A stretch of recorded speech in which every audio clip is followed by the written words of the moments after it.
Ako autograph ka please, boboto kita.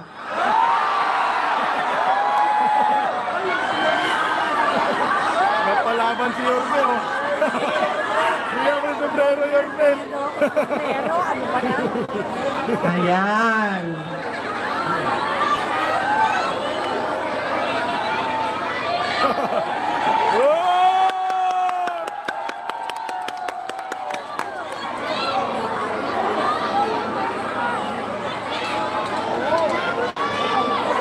Binasa talaga ni Inday.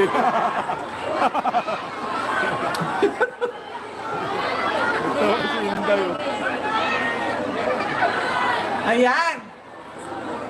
Ang susunod na pagpapasalamat ay mula po sa pamilya namin, ang pamilya Duterte. Napakalaki ng utang na loob namin sa inyong lahat, mga kababayan, sa pagkakataon na ibinibigay ninyo sa amin na makapaglingkod sa ating bayan. Maraming salamat po sa inyong lahat.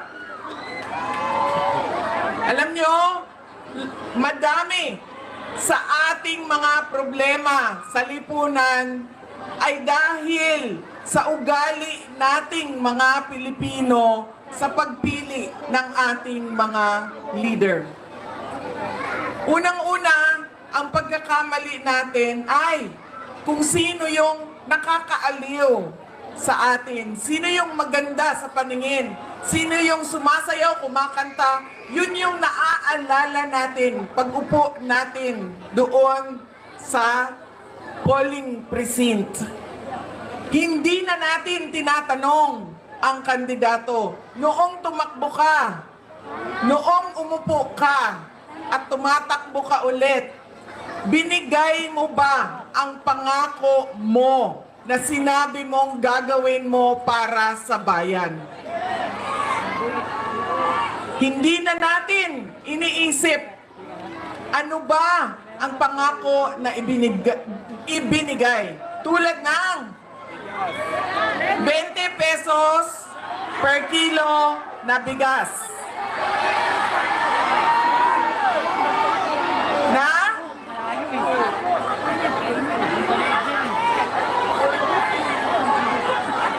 pangako, nakalimutan ng 3 taon, ang pangako hindi binigay.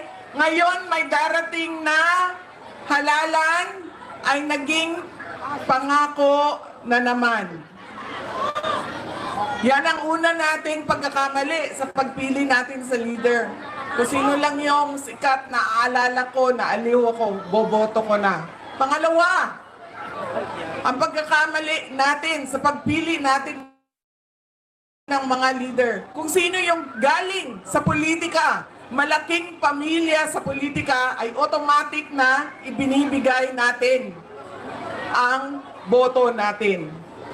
Hindi dahil Duterte yan, ay automatic na ibigay natin ang boto. Dapat tinitingnan din natin, ano ba ang kapasidad at abilidad ng tao na ito? Ano ba ang kaya niyang gawin para sa bayan? Pangatlong pagkakamali nating mga Pilipino kapag tayo ay pumipili ng leader natin, ibinibenta natin ang boto natin. Kung sino yung nakakapagbigay ng pera, ayon ang binoboto natin. Ma'am? Alam nyo, sa pag-iikot ko, tinatanong ko ang mga iba't ibang lugar. Kasi yun yung realidad natin eh. Diba? Magkano bilihan dito? 2,000, 3,000, 1,500, 1,000. Ilang eleksyon na tayo, naka 2,000, nakatanggap ng 1,000, nakatanggap ng 500, nakatanggap ng AX, nakatanggap ng tupad, nakatanggap ng akap. Pero bakit naghihirap pa rin ang ating mga pamilya at ang ating bansa? Bakit pa ulit-ulit pa rin ang kahirapan? Dahil binenta natin ang boto natin. Alam nyo kami, sa syudad ng Davao, hindi kami naglalagay. Hindi kami nagbabudget ang pera pambili ng boto. Dahil nawawala yung respeto ng tao sa isa't isa. Yung leader, wala na siyang respeto sa kanyang kasamahan. Yung tao, wala nang respeto sa leader. Kasi naging transaksyon. Palitan ng pera. Mamahalin kita, bayaran mo ako. Walang bayad, walang pagmamahal. Masakit sa akin na naririnig na ganyan yung nangyayari sa karamihan at iba't ibang lugar sa ating bansa. Kasi hindi naman ang mga mayayaman ang binibilhan nila ng boto. Hindi yung mga doktor, mga engineer, mga abogado, mga milyonaryo. Binibili ba ang boto nila ng 500, 2,000? Hindi. Sino ba ang pinagsasamantalahan ng pagbili ng boto? Ang mga tao na napakahalaga sa kanila ang 100 pesos. Pinagsasamantalahan ang kahirapan ng mga tao. Ang nangyayari, ano nangyayari? Babalik tayo sa una. Wala na akong pangako na ibibigay sa inyo. Wala na akong pangako na tutuparin dahil bayad ka na sa boto mo. Binayaran kita, di ba, ng 2,000? Binayaran kita, tumanggap ka ng 1,300. So bakit ko pa ibibigay ang tamang serbisyo? Bakit ko pa ibibigay ang pangako ko? Tapos na ang transaksyon natin. Kaya marami ang nagtatanong sa akin, Inday Sara, ano bang matutulong namin sa iyo? Wala na po kayong matutulong sa akin. Tinulungan nyo na ako. Ginawa nyo na akong vice presidente ng ating bansa. Nagpapasalamat ako doon sa tulong at suporta ninyo. Ang magagawa ninyo at nating lahat, dahil ngayong eleksyon na ito ay hindi ako kandidato, botante din ako. Kaya meron akong mga paalala, ay baguhin natin ang ugali natin sa pagpili ng ating mga leader. Tandaan nyo yan, pagpasok ninyo doon sa kung saan kayo boboto na paaralan. Hindi dahil naaaliw, hindi dahil politika na pamilya yan, at hindi dahil nakatanggap ako. Tanggapin nyo, bakit hindi? Pera naman ng gobyerno yan. Wala namang politiko na magbibigay ng sarili niyang pera. Pera ng gobyerno yan. Tanggapin nyo, pero pag-isipan nyo kung sino ang pipiliin nyo na leader. Sa pag-ikot-ikot namin, madami ang nagtatanong, kamusta na ba si Pangulong Duterte? Madami ang nagsasabi na mga hindi ko kilala.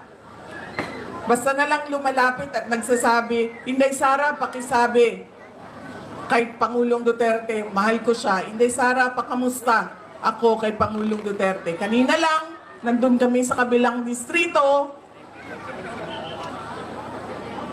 Ano nga ba ang distrito tayo ngayon?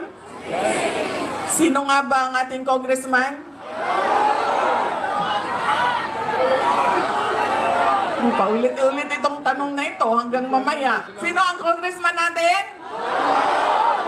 Okay. Nasa tamang distrito ako.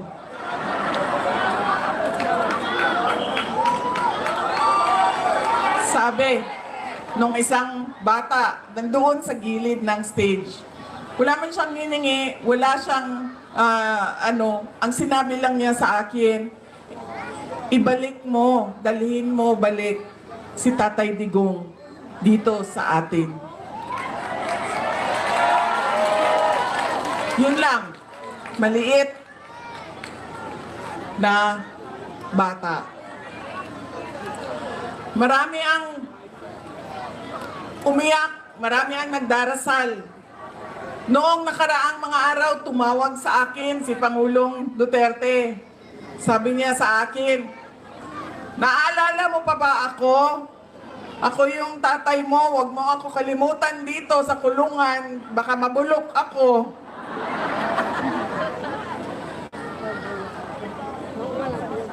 Sa mga nangangamusta sa kanya, okay naman ang kalusugan niya. Ang kanya lang mga pang-araw-araw na problema ay hindi siya marunong sa mga gawaing pagbahay. Hindi siya marunong magluto, hindi siya marunong maglaba, hindi siya marunong maglinis ng kwarto. Sinabihan ko siya, napakadali magluto. Haluin mo lang yung itlog, lagyan mo ng asin, lagyan mo ng paminta, lagyan mo ng mantika, lutuin mo, scrambled egg na yan. Sabi niya sa akin, hindi nga ako marunong magpakulo ng tubig. Papaluto ka pa ng itlog. Kinamusta ko siya, sabi ko, may nararamdaman ka ba? Kasi si Pangulong Duterte, 80 years old na. Madami nang nararamdaman ang mga 80 years old. Masakit ang tuhod, masakit ang likod, masakit. Sinabi niya sa akin, masakit ang puso ko. Ningon siya sa ko, sakit ako ang kasing-kasing. Anak ko, sabi ko sa kanya, sabihan mo yung doktor, may doktor dyan, sabihan mo siya, bakit masakit ang kasing-kasing mo, ang puso mo? Kasi wala na yung mga girlfriend ko, wala na sila dito. Sabi ko sa kanya, may 2 girlfriend dyan sa labas ng kulungan, nag-aantay sa iyo. At nag-aaway pa nga sila. Sabi nga, talaga, nag-aaway sila dahil sa akin? Sabi ko, nag-aantay sila sa labas. Tapos sinanong niya ako, sumasali ba yung nanay mo sa away ng mga girlfriend ko?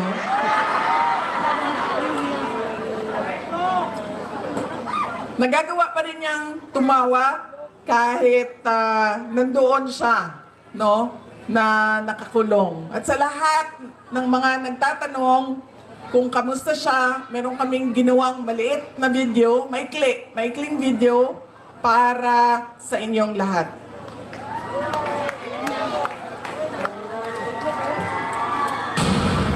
Self-rated poverty in the Philippines is at its highest in 21 years. Teacher says she often complains about being hungry. Pagpaparili ng isang babae dahil umano sa konsehan sa droga. Pinagtataga hanggang sa mamatay ang natutulog na maglola. Ang bugbugi ng dalawang Just suspect remember, ng no? lalaking At bakit yung mga tao gumagamit ng drugs?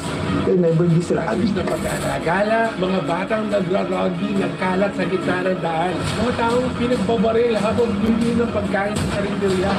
Mabalat sa social media ang video ito ng pamamaril sa mga Instead of going to school, they spend their days scavenging to earn Nang a living. permanente trabaho ang suspect at gumagamit pa umano ng droga. Good luck sa atin lahat. Sa halip na tutukan ang kumakalam na sikmura ng mga Pilipino. Krimen, droga at korupsyon. Mas inuna ang sariling interes at kasakiman sa kapangyarihan. Itinapon palabas ng bansa ang nag-iisang Pangulo na siyang tunay na nagmahal sa bayan. Mula nung si Tatay Digong naging Pangulo, tumahimik yung mga impeachment. Nagkaroon ako ng peace of mind. Yung anak ko, kumbaga hindi sila delikado sa daan. Sobrang happy ako. Dahil nung umupo si PRRD, kahit sabihin natin maraming tumutugis, maraming tumutugis sa kanyang war on drugs. Pero majority po sa atin ng mga Pilipino, pwera na lang doon sa mga drug lords, mga drug users, mga doon ang ayaw eh. Pero kami, lalo kami mga OFW, naramdaman namin ang safety sa aming pamilya. It's a time to be powerful and a time to be just a nobody. I used to sky the brightest star there was mine, shining brightly. And in a few days, I will be just everything from Danau, Cebu. Daghang salamat. Lubos na minahal ni PRRD ang PNP at AFP. Pag ako ang nanalo, kaagad doblado ang sweldo ng pulis pati militar. Pero si Lalanin pala ang gagamitin laban sa kanilang dating Commander-in-Chief. Hihilahin mo yan. Hihilahin mo yan. Ako maniwala ka, hihilahin mo yan. Ano ba ang damage ng government interest? Kung hintayin ko lang yung dalawang anak. Ano ang darating sa'yo? Huwag tayo mag-debate rito. This is not the place for debate. Guys! Hindi po kanina. Hindi me, sir. Hindi nyo magugustuhan na kasunod na order.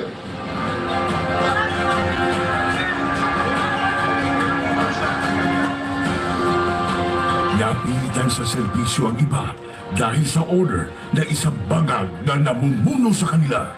Former Philippine leader Rodrigo Duterte has been taken into custody by the International Criminal At Court. yun ang simula ng pagliyab ng damdamin ng mga Pilipinong nagmamahal kay Tatay Digong.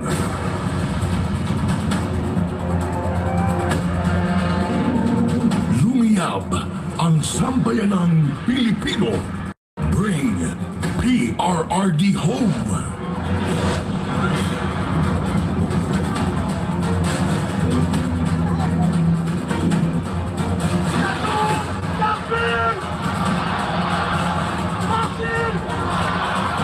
Iisa lang ang sigaw. Duterte saan man sa mundo.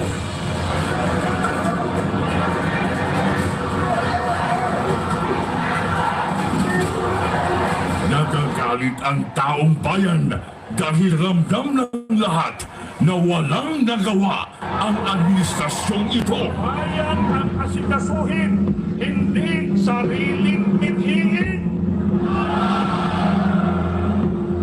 Nais nating katawanin ang nagkakaisang damdamin ng milyon-milyong Pilipino at isatinig ang kanilang pinag-isang mithiin para sa isang mapayapa at nagkakaisang Pilipinas.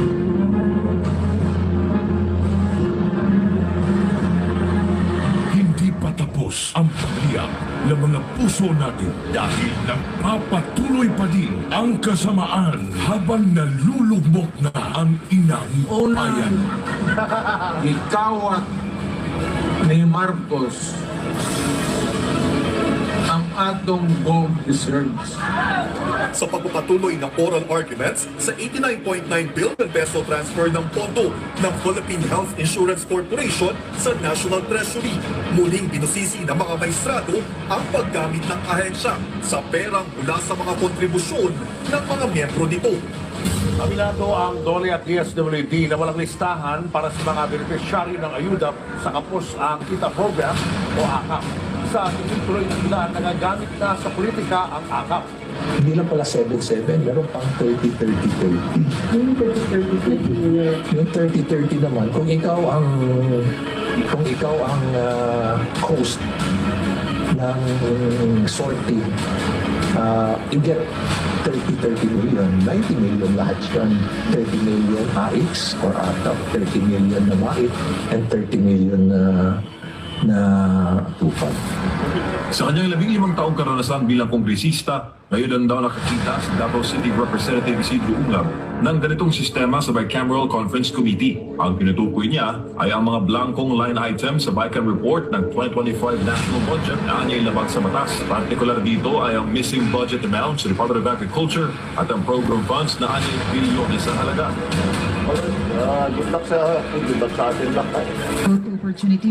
Na-promote pa nga ang mga instrumento ng pangingidap kay PRRD. Police Brigadier General G. Fajardo and family, the Chief of the PNP and his family to join the President for a photo opportunity. Walang titigil para sa bayan. Maybe when I say my farewell, if I get to live on the last day of my term, I'd like to say something and maybe I'll cry. Gusto kong umiyak dahil hindi ko anong taong binigay nila ng pagmamahal sa akin. Totoo. You can save the Philippines. And now vote Duterte.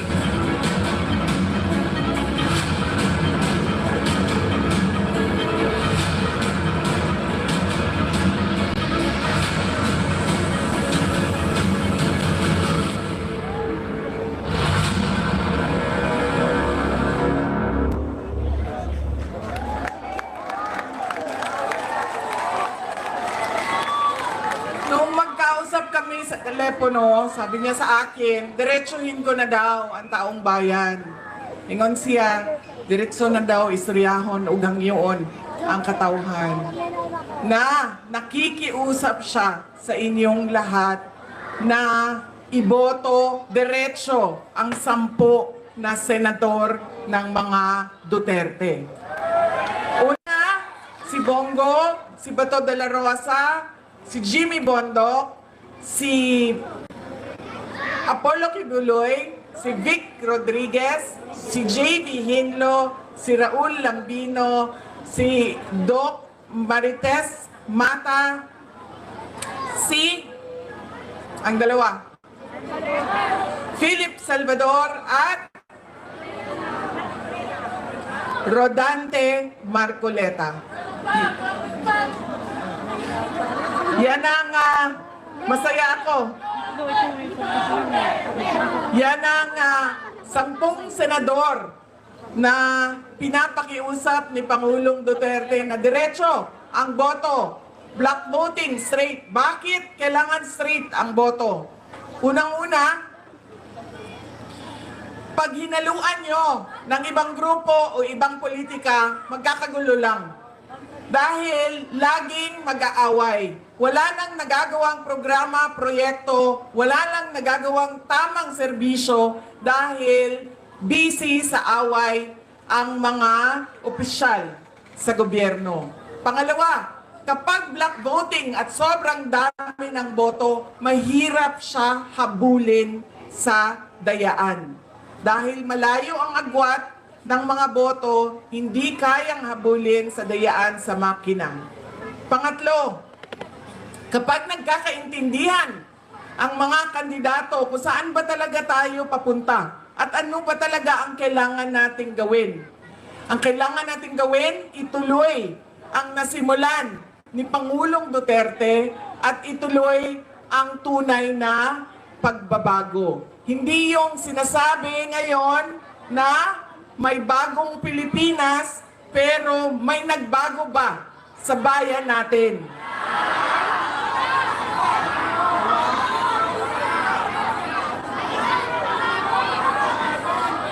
Paulit-ulit lang. Maraming rason, paulit-ulit lang ang kahirapan, paulit-ulit lang din ang pangako. Wala namang nagbago. Lalo pang nagugutom ang mga tao, lalo pang dumadami ang naghihirap. Eleksyon noon, kampanya, 20 pesos per kilo ang bigas, kalimutan 3 taon. Ngayon, darating na ang eleksyon na naman, merong 20 pesos na kilo per kilo na bigas sa Visayas, pero wala sa Luzon at sa Mindanao. Na para bang hindi kailangan ng mga tiga Luzon at ng Mindanao at taga Mindanao ng 20 pesos per kilo na bigas. Kaya kailangan magkaisa, diretso natin iboto. Kung gusto natin ng pagbabago, kung gusto natin ituloy ang tunay na pagbabago, idiretso ang boto ng 10 senador. Ganon din yan dito sa inyong syudad. Anong distrito nga ba tayo? Sino nga ba congressman natin?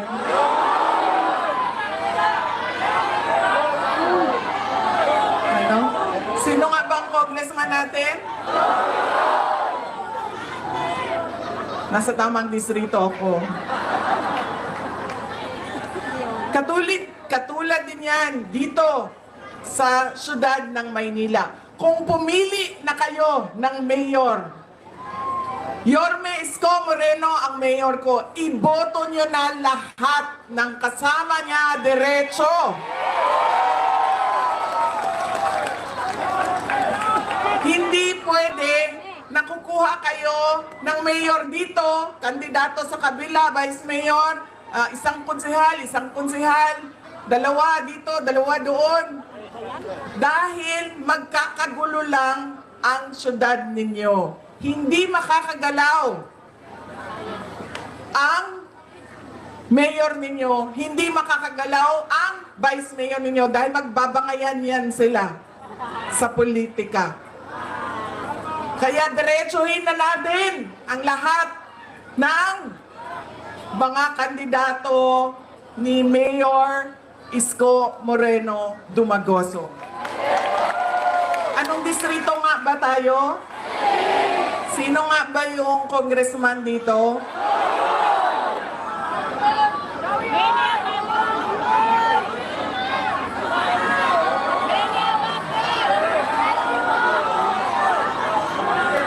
Alam nyo, kagabi, nandun ako sa kabilang distrito. Hindi ko alam anong number ng distrito na yon. Yung Chihuahua ba yun? Sino, ano yun? Ha? Chihuahua? Chihuahua? Kawawa. Kawawa siya kagabi. Hindi siya makasagot. Yan, kasi siya kandidato, ako hindi kandidato, hindi siya makabanat sa akin. Wala siyang mabanat sa akin. Sigurado, ay, nako, tandaan nyo, pagkatapos ng eleksyon na ito, magpapatawag na naman yan dyan sila sa House of Representatives. Kaya meron pa silang isa sa kalahating buwan, di ba? Oh. Patawag na naman kami, papakulong na naman kami, papaiyakin na naman yung mga kasamahan ko. Sigurado na ako. Di ba? Hindi ko na alam kung ano ba talaga ang plano ng administrasyon na ito para sa bayan dahil wala naman tayong nakikitang pagbabago. Ang lagi lang nilang ginagawa, hinahabol si Inday Sara. No? Gusto nila burahin si Inday Sara. Sinubukan nila, nag-investigate sila sa loob ng House of Representatives. Walang nangyari.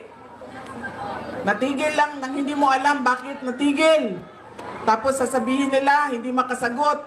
Pumupunta kami. Kayo ang tumigil, tawag niyo ulit kami. Magpahiring kayo ulit. In-impeach nila si Inday Sara. Nandyan pa rin si Inday Sara. Sabi nila, nakawin na lang natin ang tatay ni Inday Sara. Kidnapin na lang natin.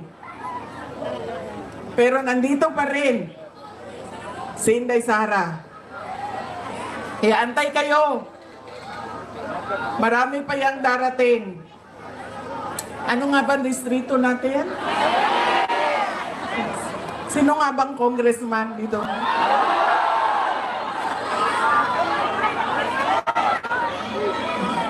Kagabi, doon sa distrito ni Kawawa.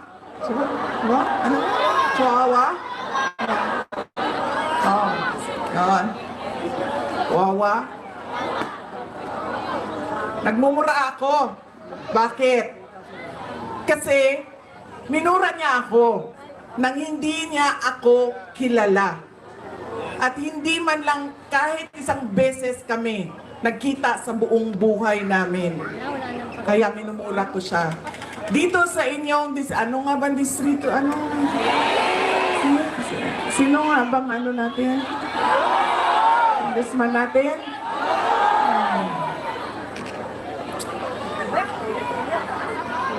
Yung ano, yung distrito ninyo ay nagdadasal ang inyong congressman. Kaya hindi po ako magmumura dito ngayon. Gagamitan ko po kayo ng pagdarasal. Unahin na po natin, seryoso ito, mamaya na yung ano. Unahin na po natin ang pagdarasal para sa kaluluwa ni Pope Francis. Dahil namatay po ang ating Pope at kailangan natin na magdasal. In the name of the Father, the Son, the Holy Spirit. Amen. Lord, we pray for the eternal repose of the soul of our beloved Pope Francis. May you grant him eternal rest beside you, O Lord. Amen. In the name of the Father, the Son, the Holy Spirit. Amen. Di po ako magmumura. Dadasal po ako ngayong gabi. Alam nyo, dito sa atin sa Pilipinas, kapag nilabas mo ang dila mo, sa ibang kultura, ano yan, pagpapakita ng malakas ka, matapang ka. Pero dito sa atin, pag nilabas mo ang dila mo, ano ibig sabihin yan? Manyakol! Manyakol! Ha? Manyakol! Ay, nako, mga bata, anong tawag yan? Walang respeto. Anong tawag yan sa inyo? Belat, di ba? Yan. Bibila yan sa... Bibila. Di ba? Bakit? Ang mga bata ang gumagawa niyan eh. Bakit ginagawa yan ng bata? Di ba yung pang-aasar? At ano pa? Parang sinasabi ng bata, Be, Parang ganun. Be, sa'yo, nasa akin lahat, ikaw wala. Be, panalo ako, ikaw wala. Ganyan sa kultura nating mga Pilipino. Nasaan na ang aking props? Kagabi may apple ako, ngayong gabi. Nasaan na? Jo, labas mo ang props ko.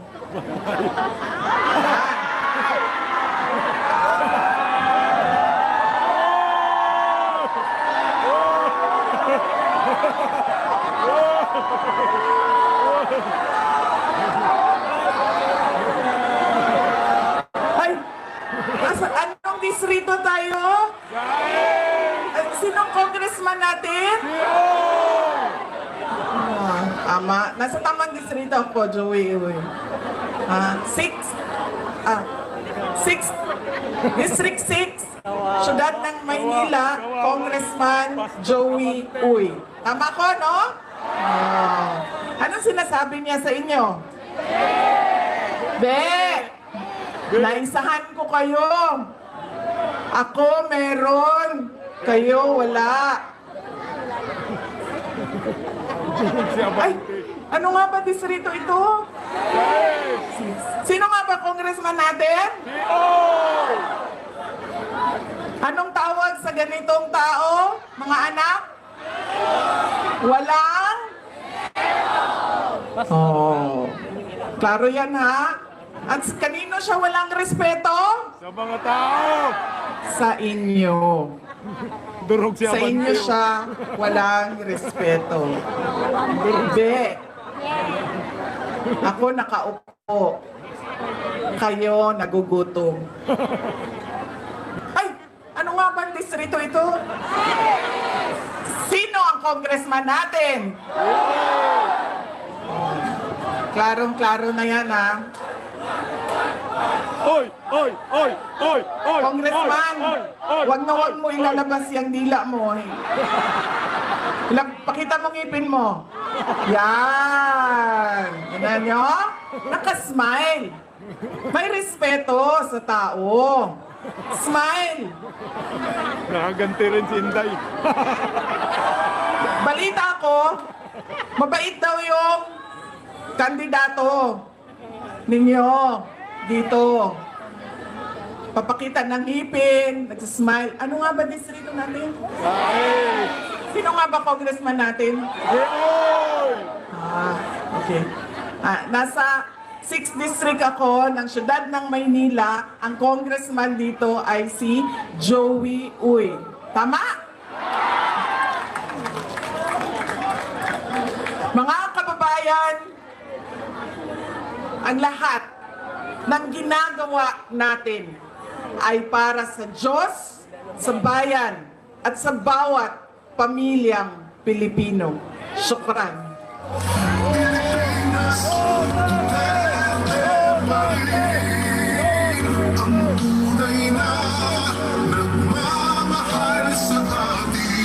Muli po, palakpakan po natin ang Vice President of the Republic of the Philippines, Honorable Sara C. Duterte.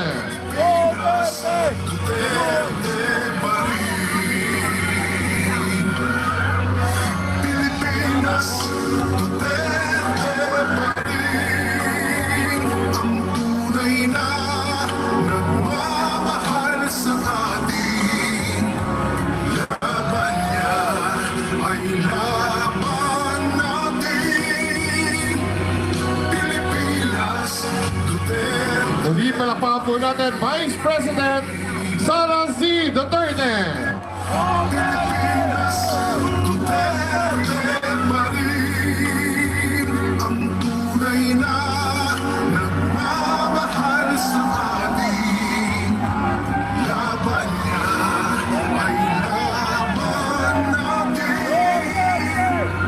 Pilipinas